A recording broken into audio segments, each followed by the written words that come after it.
What's up, guys? It's me, JellyKnees, and I am going to talk about something that is so beyond complicated today that I had to talk with one of the people from UG for like 30 minutes about how it worked and how it made sense and how everything's going to interact with it.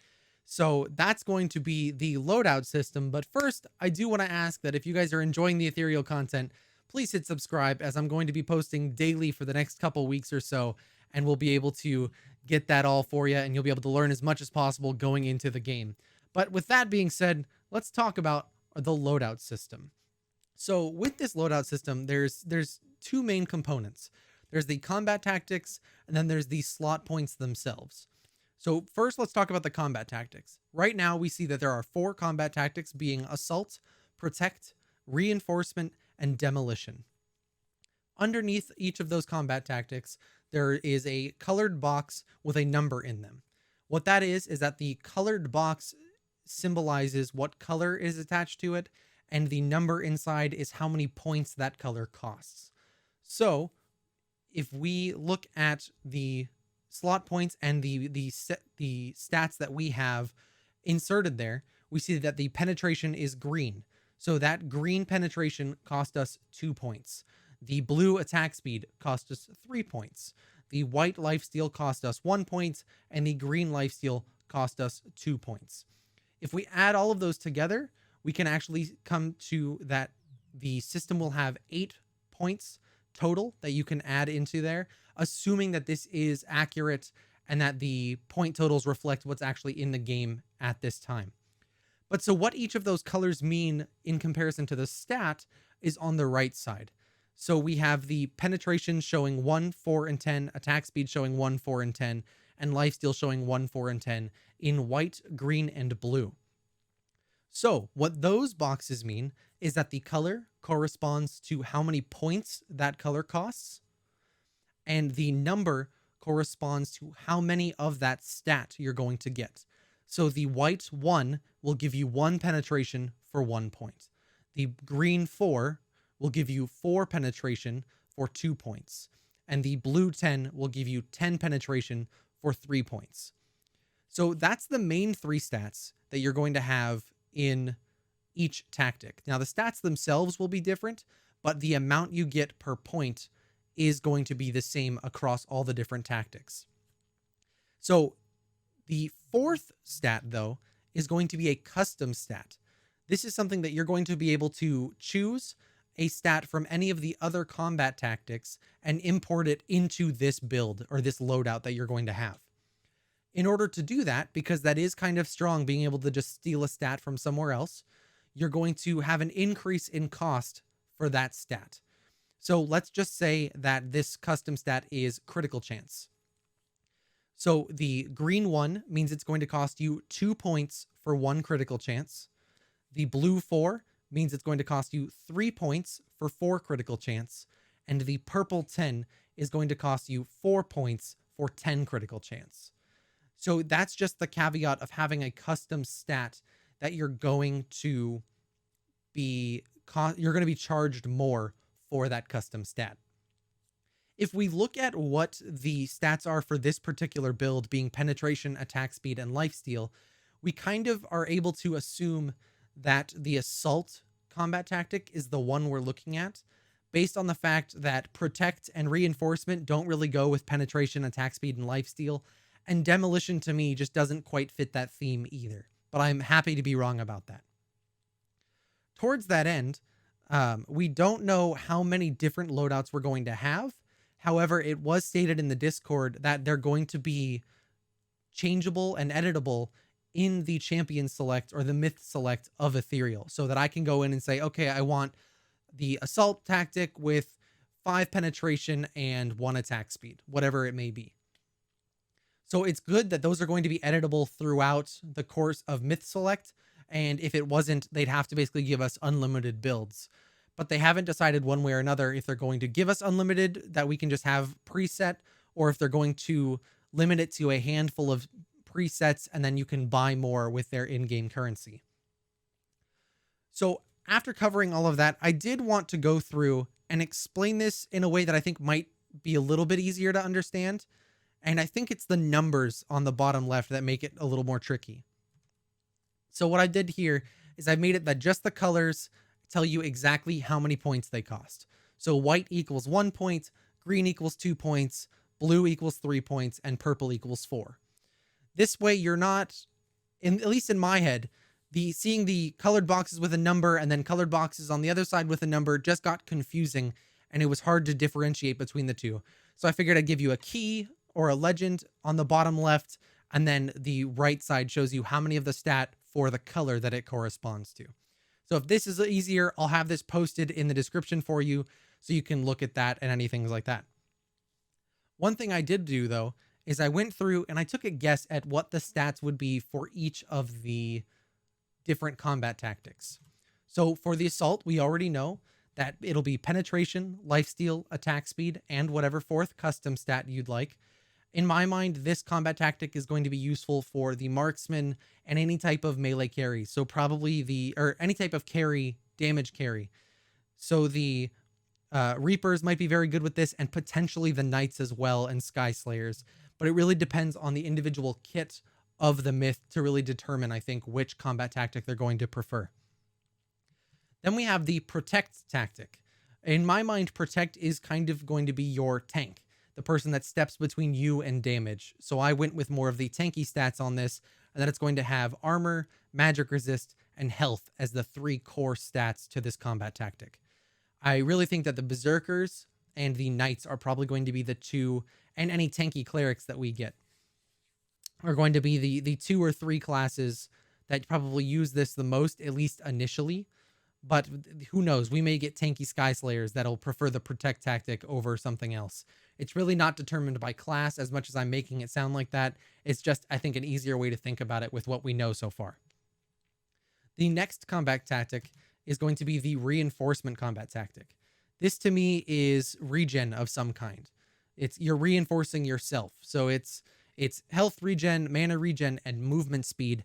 I'm not entirely sold that movement speed could be one of them, but I wasn't sure what other stats could go in there other than potentially some kind of cooldown reduction in the place of movement speed. I could see that being interchangeable in the reinforcement combat tactic.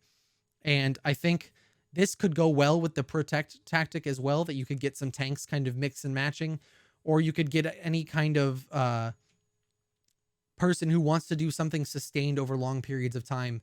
Give them lots of health regen, mana regen, and either cooldown reduction or movement speed here. The last tactic is going to be the demolition tactic. This one was the hardest for me to kind of guess stats for, because demolition is a very unique word that describes destruction of structures specifically, and explosive damage and things like that. As far as I know, there is no MOBA out there that has a specific stat of how much damage you do to towers. If I'm wrong, please tell me in the comments, and I just am not aware of that stat existing. That you just boost your straight damage towards towers as a stat is weird to me. So what I did here is I just went with physical damage, ability damage, and critical chance, being your ability to burst somebody down with higher damage output, or your chance to crit with whatever damage you are able to do. I think, like I said, this could go on the bursty myths in the game. The mages and reapers are the ones that come to mind. Archmages and reapers are the ones that come to mind mostly for that, but we'll have to wait and see for sure. The other thing I wanted to talk about was, if you look at the original image that they gave us in the blog post, you notice that there's the loadout system, and then at the bottom, there are these 3 creatures, is my guess, that they look like something that's living. And I can't figure out what those are. I've been calling them pets because I have no idea what else they could be. In previous blog posts, any kind of teaser has always been attached to whatever the blog post was about.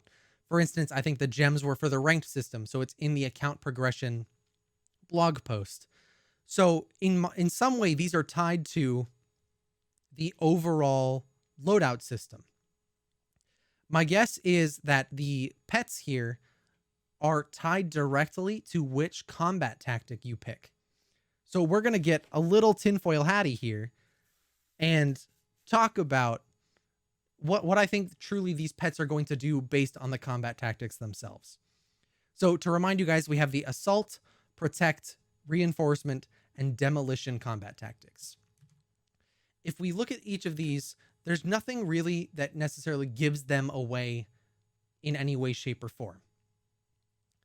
My guess is that the creature here on the right is some kind of swordsman, Sky Slayer-esque type creature. We've got something here. It's almost like Baby Yoda in his coat looking, with the little antenna, I guess, attached as well. So I have no idea what this is. But to me, this looks like some kind of rock creature, something sturdy, strong. So you could either put this under the protect or reinforcement. You could put this under the demolition maybe. And then I'm guessing that this guy would go under the assault class. My specific thought about where these come in, other than just being a cosmetic representation of which tactic you chose, is that the tactics themselves have gameplay elements aside from the stat increases. So if you pick the assault tactic, you're going to have an extra ability that is probably passive instead of active, but that every 4 auto attacks, you do a crit, an automatic crit, or you have increased crit chance, or something like that, where you get some kind of bonus effect by doing some action. If you deal enough damage in enough time, you gain extra damage for the next 5 seconds, something along those lines for the assault tactic. For the protect tactic, I'm thinking that it's going to be some kind of granting shield, that if you are nearby an ally and you take a certain amount of damage, you and or the ally gain a certain amount health shield over your base health, giving you just that little bit of extra protection for you and them.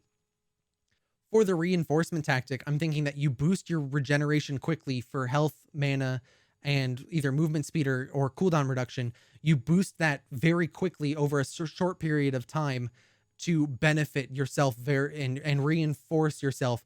Maybe it triggers on a low health threshold that when you reach 5% of your max health, you get this little burst of extra regeneration for the next minute, 30 seconds, whatever it may be. For the demolitions tactic, I really think that there's only one way that this could possibly go, and it's that if you deal a certain time limit amount, so if you deal damage to towers for 4 seconds, do bonus damage. If you hit the same tower 5 times, do a burst of bonus damage. If maybe you can lay a charge on a tower and blow up a chunk of the tower's health to do that bonus damage as a demolitions tactic. I really think that the potential is more than there for that to be a possibility. And it could be a very cool extra element that seeing this little rock creature, you're able to know, okay, that person gains regeneration when they hit 5% health. So I need to make sure and take that into account if I'm going to try and burst them down or use my abilities on them. Or this person can blow up my tower, so I need to set up my wave in such a way that when I go back to base to buy items, it's not going to give them a free opportunity to deal extra damage to my tower. It adds another level of counterplay, but also just something that could be fun and new in addition to all the stat bonuses that you get. But guys, that is where my tinfoil hat theory ends. I know that that one is particularly extreme, and I'd be very curious to see if I'm anywhere near correct on that. And maybe I'm probably just reading into it too much, but that's what the tinfoil titan here does. But guys, if you enjoyed this and want to see more content like it, please hit subscribe, hit the like button, and leave a comment below on anything that I talked about in this video. If you want to see more Ethereal content, you can look at a playlist that I have of all the Ethereal content right over here. And if you want to see something that's specifically recommended for you by YouTube, you can click right over there. And if you see my little icon up here above my head, then you click that, hit subscribe, guys, and I'll see you in the next one.